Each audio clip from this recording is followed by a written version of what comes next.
In today's challenge, let me show you a problem that looks simple. For every quarter, we want to know who made the highest total sales. Not the one who had the biggest single deal, not who appears most often, who actually sold the most after aggregation. And yes, if multiple people tie, they both deserve credit. As an analyst, whenever you hear a question like this, your brain should split it into layers: the raw data, metrics, and aggregation.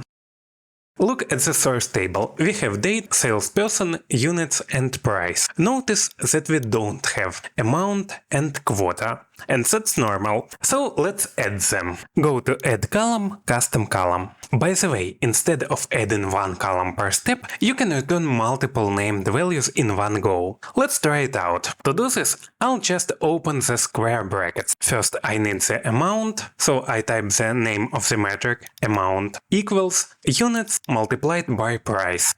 Then type a comma and we are ready to get our quarters. We need to combine the letter Q, the number of the quarter, a hyphen, and the year number.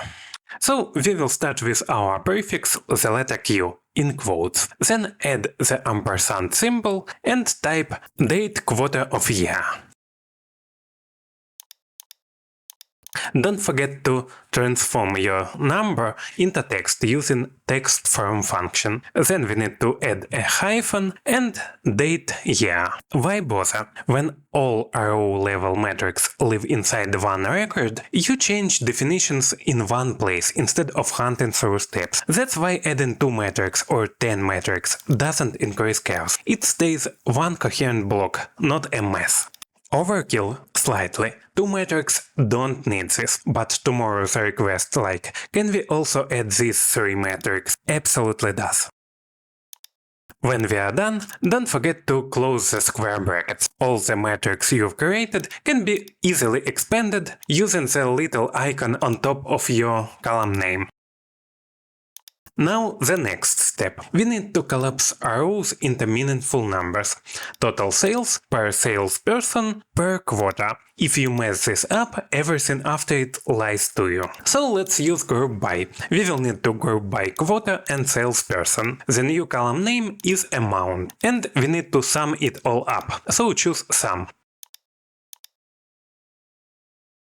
The last thing we need is to filter it out correctly. We need to have one row per quarter. That's why we can use group by feature once more, but now only for quarters. This step answers 2 questions at once. What is the highest total sales per quarter and who achieved it? Most solutions only answer the first and silently lie about the second.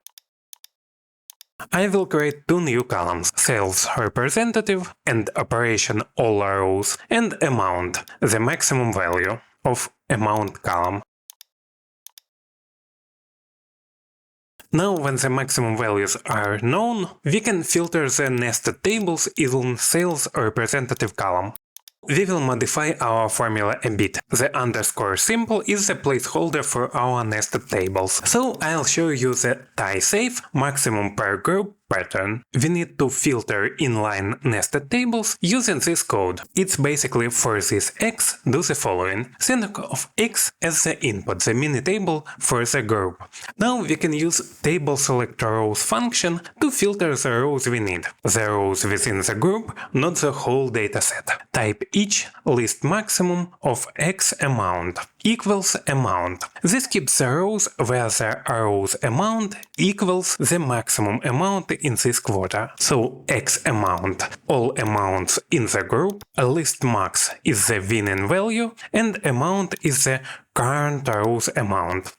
This is the tie safe condition. Now add the sales rep in square brackets after our formula to get the list of names. Multiple names if there is a tie. And you can use text combine function to turn that list into a single readable value separated by commas. Because business users don't want lists, they want answers. So for each quarter, take its table, keep the rows within the highest amount, grab the sale rep names and combine them into one text value. If you can say that sentence, you understand the code. And we are done. The real lesson isn't just this dataset, it's the pattern. Centralize your business logic, think in groups, and let Power Query do the math. Small dataset today, scalable, reliable logic tomorrow. That's how analysts build reports that survive change. And don't forget, the more likes the video gets, the more challenges I'll cover in future tutorials. See ya!